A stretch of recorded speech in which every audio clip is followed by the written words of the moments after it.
Баршаңызға сәлем. Бүгін бізде «Заморозка мозга» фильмі. Ер адам бір стакан су ішіп, үйіне оралған сәтте қорқынышты апатқа себеп болды. Кенеттен оның тістері жасыл түске айналып, жуып тазалау мүмкін болмады. Көп ұзамай ол мутацияға ұшырады. Жұбайы ванна бөлмесінде одан жауап күтіп, оны қайта-қайта шақырды. Алайда ол оған жауап берудің орнына қуаныш сәтінде оның мойнын тістеп алды. Екеуі де ваннаға құлап түсті. Олардың көздері шөптей жасыл түске боялды. Сол кезде Данк көрші үйдегі мазасыздық туралы қоңырау алды. Қарт әйелдің жасыл тістері оның да жұқтырғанын көрсетті. Үйдің ішіндегі екі адамның оғаш қылықтары Данның назарын аударды.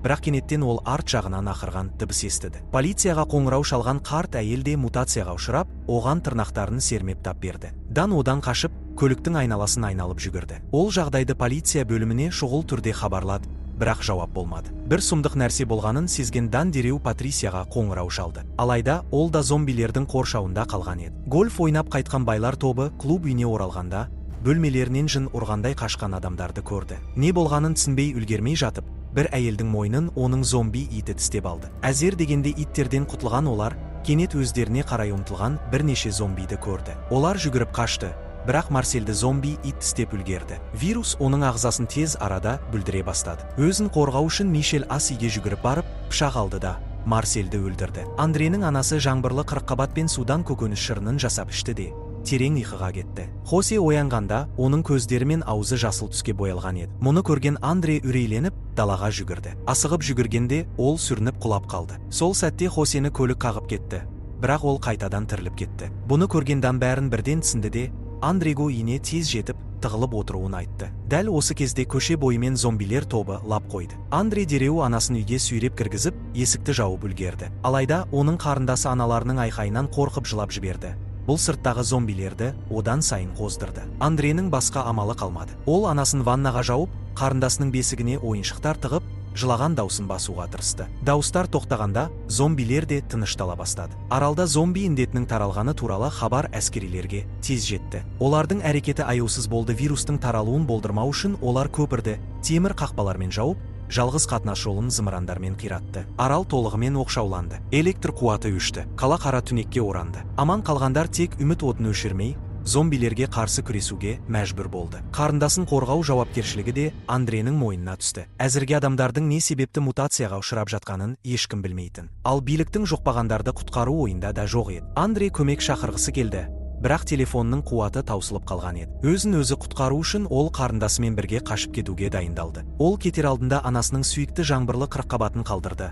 Бірақ қарындасы үнсіз оны аңдып, артынан ерді. Дауысты естіген анасы бірден тап берді.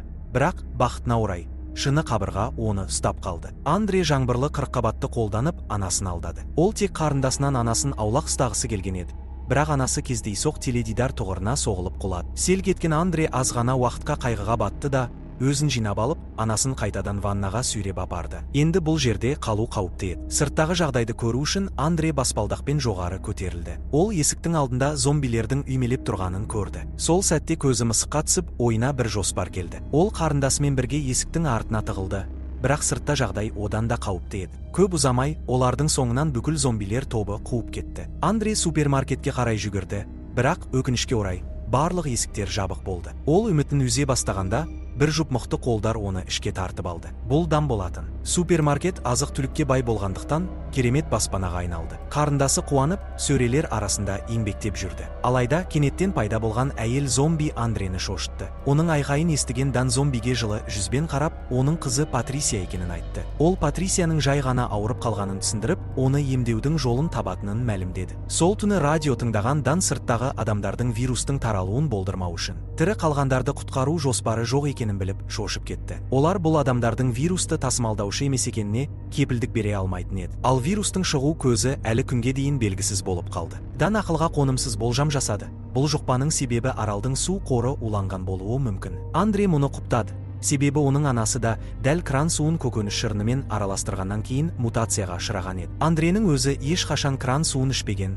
ал қарындасының сүт қоспасы тек бөтелкедегі сумен дайындалған болатын. Шындықты анықтау үшін олар келесі күні таңертең супермаркеттен шықты. Дан Патрисияны ертіп, су тазарту бекетіне барды. Қарындасының жылап, зомбилерді өзіне тартпауын ойлап, оны көлікте жалғыз қалдырды. Олар Патрисиямен бірге су бекетіне кіргенде, күтпеген жағдай орын алды. Патрисия өзінің түр тұқымының шақыруын сезгендей болып, ессіз алға жүгірді. Ол су бассейніне секіріп кеткенде, Дан оны ойланбастан қуып кетті. Кенеттен судан сұмдық көріністі зомби шықты. Дан қорыққаннан Патрисияны алдына тосып үлгерді. Таңғаларлық жайт зомби шабуылдауын тоқтатты. Ол өзіне ұқсас тіршілік иесін сезініп, нысанын өзгертті. Андре қатты шошып, жан шырақ ашып, көлікке әрең жетті. Дан Патрисияны судан шығару үшін қолынан тартып қалғанда, күштің әсерінен оның қолы жұлынып кетті. Қанша қиын болса да, ол Патрисияны судан шығарып үлгерді. Патрисияның көмегімен Дан да көлікке оралды. Андре Патрисияның кесілген қолының саусақ іздерімен телефонын ашып, сырттағы зомбилердің суретін түсірді. Бірақ таңғаларлық жайт, кесілген қолдан шөп өсіп келе жатты. Зомбилердің тек көздері мен ауыздары ғана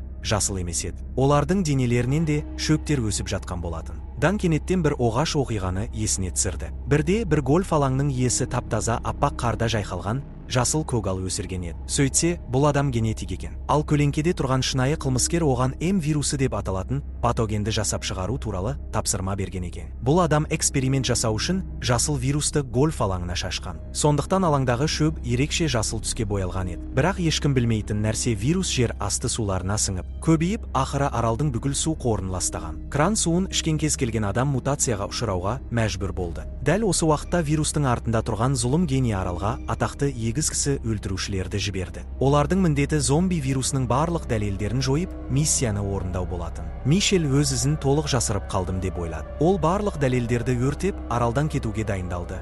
Алайда бір құты вирусты артында қалдырып кетті. Ал егіздер қара жәшік әкелді. Оның ішінде Мишель жасаған антидот бар еді. Оны көгалға сепкенде, вирустың барлық іздері жойылуы тиіс болатын. Алайда Мишель күтпеген нәрсе орын алды. Шын мәнінде егіздерге берілген бұйрық тек дәлелдерді ғана емес, Мишельдің өзінде жою болатын. Олар гольф алаңына қара жәшікті алып келді. Сфера жарылған сәтте ақ түтін бүкіл көгалды жауып, зомби вирусын жойды. Дан мен Андре жеткенде, егіздер әлде қашан кетіп үлгерген еді. Олар клуб үйін толықтай жарылғыш заттармен қаптап қойған болатын. Бұдан бейхабар Дан ішке кіріп, ішкі құлыпты ашты. Ол Патрисияны қоймада қамап тастады. Ал Андре қауіпсіз аймақ жасау үшін орындықтарды шеңберге қойып, қарындасын сол жерге орналастырды. Олар антидот іздей бастады.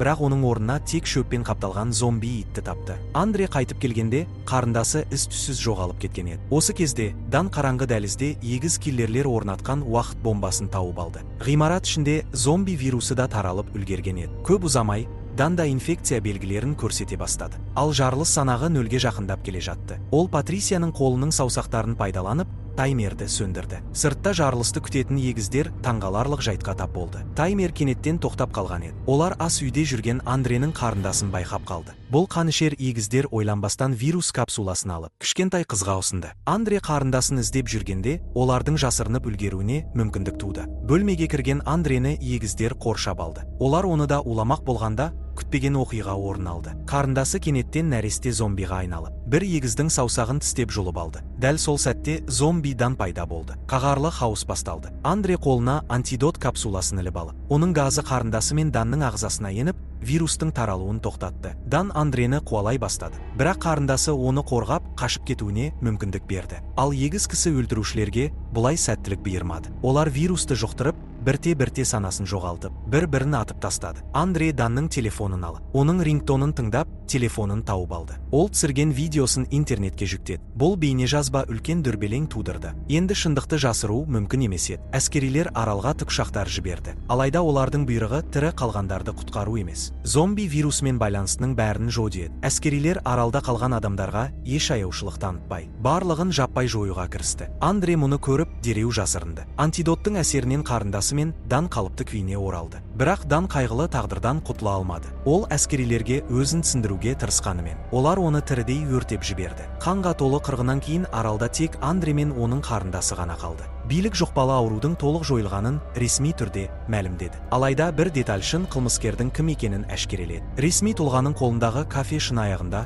дәл сол гольф алаңында қолданылған вирус белгісі бар еді. Бұл бүкіл зұлым жоспардың артында дәл осы адам тұрғанның дәлелі болатын. Андре үмітін үзді. Аралда қалып, өлімді күткеннен басқа амалы жоқ сияқты көрінді. Бірақ кенеттен алыстан су бетінде бір қайық көрінді. Ол қайықта жаңалықтардан бәрін білген Андренің тәтесі мен оның ұлдары бар еді. Олар оны құтқаруға келген болатын. Андре қуанышпен қолын бұлғап, қарындасын көтеріп, қайыққа қарай бет алды. Құтқарылуға бір сәт қалғанда, ол анасының кесілген қолын алып, оны суға лақтырды. Қол суға батып бара жатқанда, оны үлкен балық жұтып қойды. Және осы жерден фильм аяқталады.